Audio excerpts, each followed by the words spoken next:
Boys, if you're ever looking for a job, Rebel Media is always looking for staff, and you guys look like you have good practice. Yeah, no comment, RV, today. No comment today, RV. I love it. Love the accent. What we're asking today is, if it turns into a dynamic situation, that you be very wary. We don't want you to be hurt. We don't want our members to be hurt. So we're asking that if you're going to be Covering it, my job. to do it from the periphery.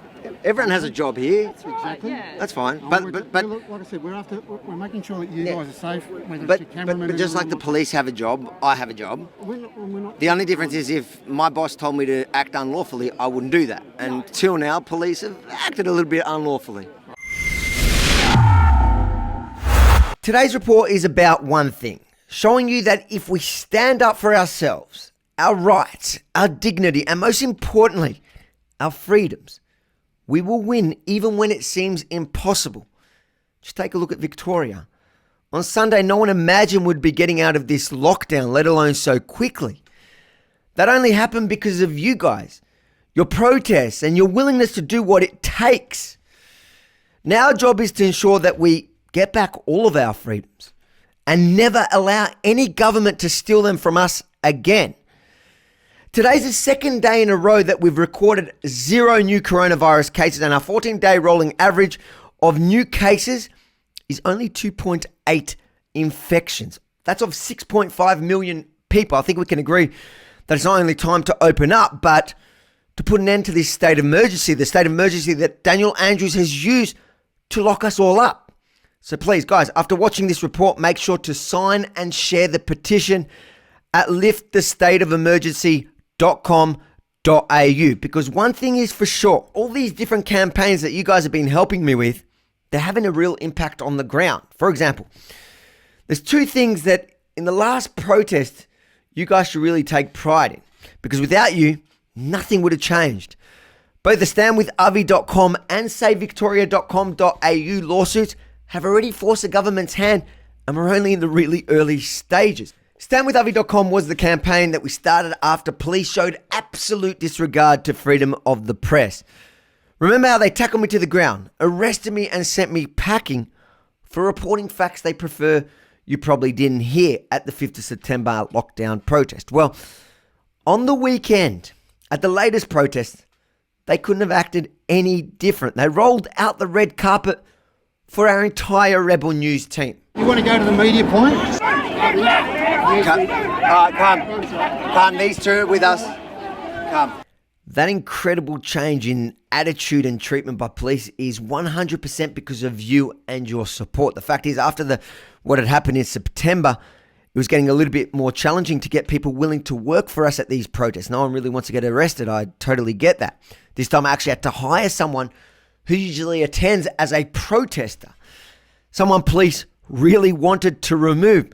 But because of our lawsuit that you helped us achieve, even he was protected. He's with me.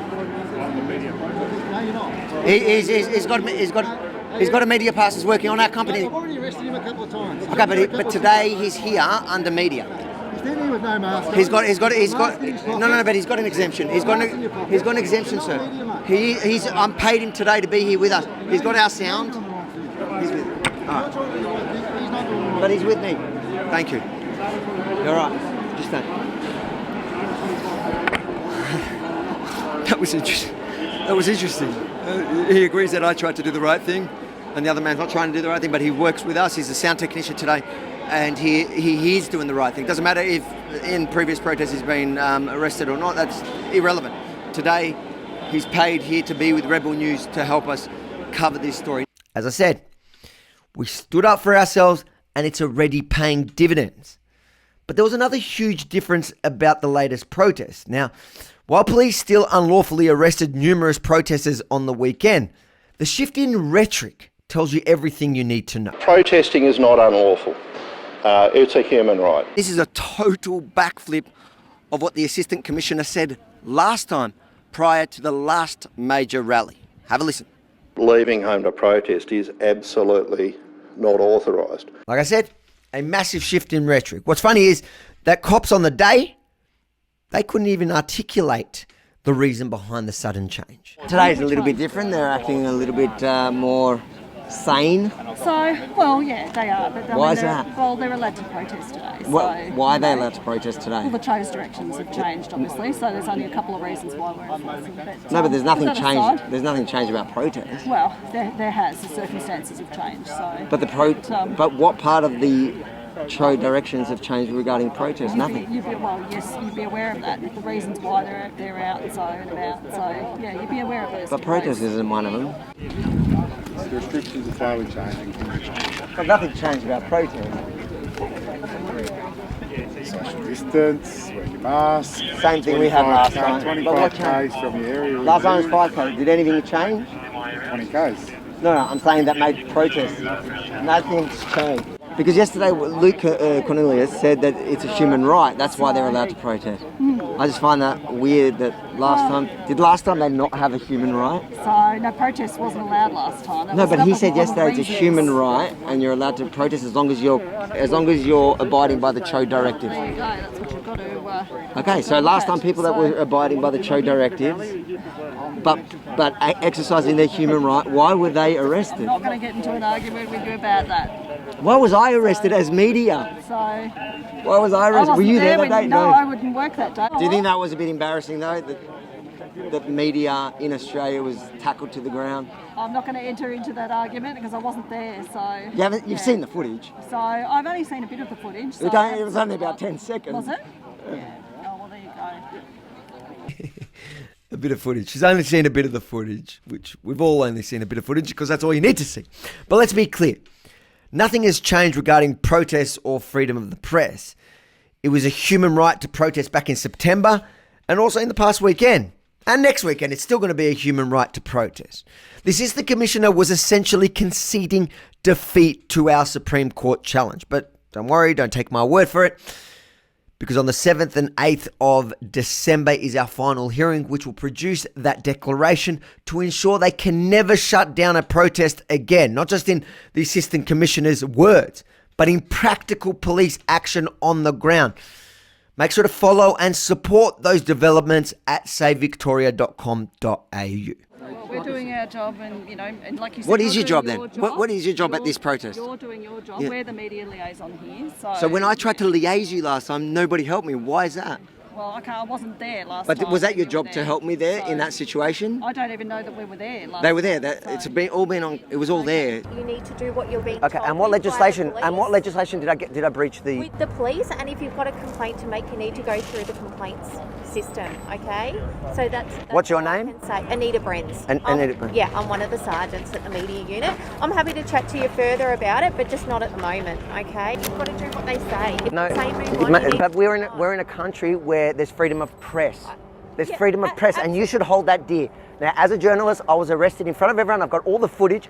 I was arrested, thrown to the ground, with my permit in my pocket. I showed the police before coming in here, and then I was given a move on order as a journalist. This is 2020 in Victoria. This is not supposed to be a police state. So they were there, and I engaged them, and they didn't help me. Well, it was a matter for what they want to say. Okay, so but just so I understand, the job of the media unit is to liaise with the press on the ground. Both to liaise with the press on the ground and obviously to ensure that the operational contingent as well aren't impacted in terms of their safety on the ground. Is protecting press freedoms also part of it? So absolutely. So that's what I wish on that day that my press freedoms would have been protected, but it wasn't. But you're here today, and I feel like you guys are the real deal. That day they were fake cops. I think the police force were really used in this whole crisis, and I hope that the media unit actually starts standing up for media in Australia. There you go. It hurt me to watch it last time when it happened to me that they didn't. I thought out of everybody, the media unit would understand. Well, as long as everybody's doing... I didn't get charged with anything. I didn't get fined with anything. I got arrested for doing my job. As long as everybody's doing what they're supposed to be doing in terms of the Cho directions, that's the main thing that we're... I know, but we're talking about the media. We deal with a lot of the media. You should be Premier. You're almost as good as avoiding questions as Andrew is. Not trying to avoid them at all. If you like this report and you find it as important as we do to tell it, for us to be on the front line here in Melbourne to tell the truth, make sure to share it far and wide. And also hit the like button below to spread the love. Most importantly, make sure to subscribe to Rebel News on YouTube so you don't miss a thing.